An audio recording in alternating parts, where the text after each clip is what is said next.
Hey there! Welcome in. We've got something special lined up for you today, a deep dive into Linda Holmes's novel, Back After This, a journey through life, love, and second chances. You might already be familiar with Holmes's work, maybe from her hit Evie Drake Starts Over. She's got this talent for bringing characters to life, making them feel real as they deal with all the messy stuff life throws their way. Yeah, definitely. And back after this, she takes that relatable style and explores like these big turning points. We all encounter those times when life kind of throws you off course and you're faced with, well, the possibility of starting fresh. Our goal today is to unpack the big themes in this book, and even more importantly, see if we can glean some insights that maybe, just maybe, could resonate with you and how you see your own life. Perfect. All right, so at the heart of Back After This is a radio host, right? A guy who's experienced both the highs of success and, well, the lows of failure. And he's trying to find his way back to the career that once, defined him. Just think about that for a second, that feeling of being knocked down and wondering if a comeback is even possible. Has there ever been a time in your life where you felt like you were starting over in a big way? What really grabs you in this story is how Holmes blends in this self-reflection. There's humor in there and real, raw human experiences that she weaves into this guy's journey. It's not just about him going back to what he knew, but about the person he becomes along the way. What about you? When you think back to those times you had to start over, what were some of those interchanges or new ways of seeing things that came up for you? Absolutely. And Holmes is so good at weaving personal growth right into the story. It never feels preachy or forced. Like she takes failure and presents it not as the end, but as a potential turning point, a fork in the road. Makes you rethink those times in your own life that maybe felt like dead ends. Could they have actually been like these unexpected paths to something totally different? This brings up a huge question that the book keeps coming back to. Does everyone deserve a second chance? What do you think? It's something we've all probably grappled with, either for ourselves or for someone we know. This guy's journey in the book makes us think about, well, what does it really take to revisit something from the past and actually make it work out differently? Think about all those big names out there, people we admire who've hit some major roadblocks. Like Oprah Winfrey, she was told she wasn't made for TV. Steve Jobs, well, he was famously kicked out of Apple. And J.K. Rowling, countless rejections for Harry Potter, right? Their stories weren't just about getting another shot. They had to really face those past struggles head on and learn from them to truly grab hold of those second chances. Looking at them, what patterns do you see? What are those common threads that might apply to anyone facing a similar situation? That's spot on. And it feels like back after this is saying the same thing. That returning to what you knew, but with a fresh perspective, one shaped by your experiences, can surprisingly lead to really great things. It's not just hitting rewind. It's about engaging with the past with, a little more wisdom under your belt. Can you think of a time when revisiting a past situation but seeing it differently led to something unexpectedly good? This brings us to another layer that Holmes plays with in the book.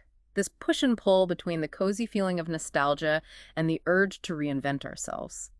Our radio host, he starts reconnecting with old colleagues, even past loves, and he begins to see those choices he made through a whole new lens. Have you ever caught yourself thinking about an older version of yourself and been surprised by how you used to think or the choices you made back then? The way Holmes portrays nostalgia in this book is really interesting. It's more than just longing for the good old days. It's like a tool for self-reflection. By revisiting those connections and decisions from his past, our protagonist starts to understand his own growth better. When you think back to those nostalgic moments you have, what insights do they usually offer you about how you've changed and grown as a person? Makes you wonder, right? Have you ever gone back to a place where you used to live, reconnected with a friend from way back, or even just spent some time thinking about an old job? It's pretty much guaranteed that your perspective has shifted. What felt like a huge failure back then might now hold some valuable lesson, or a relationship that ended. You might view it with more understanding and empathy now.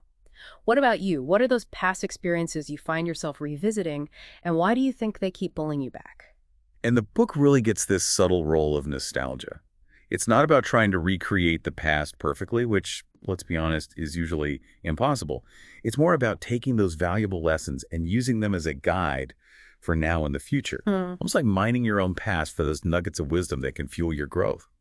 How do you think you can consciously connect with your own past experiences to really gain clarity on where you're headed today? For sure. And even with all these deep topics, one thing that makes Holmes's writing so captivating, and it's definitely there in Back After This, is her ability to bring in genuine humor. life's not all serious reflection, right? Right. There are always those funny, awkward moments that lighten things up. Can you think of a time when humor actually helped you get through a tough time? Oh, totally. The book doesn't shy away from the messy parts of life. It brings in those funny and sometimes cringe-worthy situations right alongside those bigger moments of self-discovery for our protagonist. This blend makes the whole journey feel authentic and relatable, reminding us that personal growth isn't always this smooth, serious process. We stumble, we make mistakes, and sometimes it's just plain funny. There's this one part in the book, I won't spoil too much, but our protagonist, he's trying to revamp his image as he's stepping back into his old career, and it just totally backfires in a very human, very funny way. It's a great reminder that growth often comes with a few stumbles and fumbles along the way. What about you? Have you ever tried to make a change in your life that didn't quite go as planned? And looking back, was there any humor to be found in that whole situation? Those moments of humor are so crucial. They keep the story and our own reflections on it from getting too heavy or overly sentimental. They offer these little bursts of lightness that actually, I think, make those serious insights hit even harder. Often it's in those lighter moments where we see the realest parts of ourselves and the people around us. So, as we start to wrap up our deep dive into Back After This, the big takeaway seems to be this. Life has a funny way of bringing us back to familiar places, right? Those unexpected returns. But the book suggests that if we approach these moments with a thoughtful mind, they don't have to be just replays of the past. They can become these really valuable chances for growth and a fresh outlook. Precisely. It's about understanding that our experiences, even those we thought we left behind, can be huge assets. It's about asking ourselves, what did I learn the first time around? How can I approach this differently now? It really emphasizes that potential for renewal that we can find in those so-called second chances. And this brings us to you, dear listener. What are your thoughts on second chances? Have you ever found yourself back in a situation, maybe a job, a relationship, even a place that you were sure was over and done with? What was that like for you? The ideas in Back After This give us a really strong framework for understanding those twists and turns in our own lives. The book highlights the potential for reinvention that comes with these unexpected returns, as long as we're open to seeing them not as setbacks, but as opportunities to start a brand new chapter. So here's a final thought to ponder. Think about a challenge you're facing right now, or even something from your past that's still on your mind. How would embracing a second chance mindset, even if it's not literally going back to a past situation, reframe that experience for you? Could you approach it with fresh eyes, using everything you've learned so far? It's all about recognizing those possible turning points in your own unique story.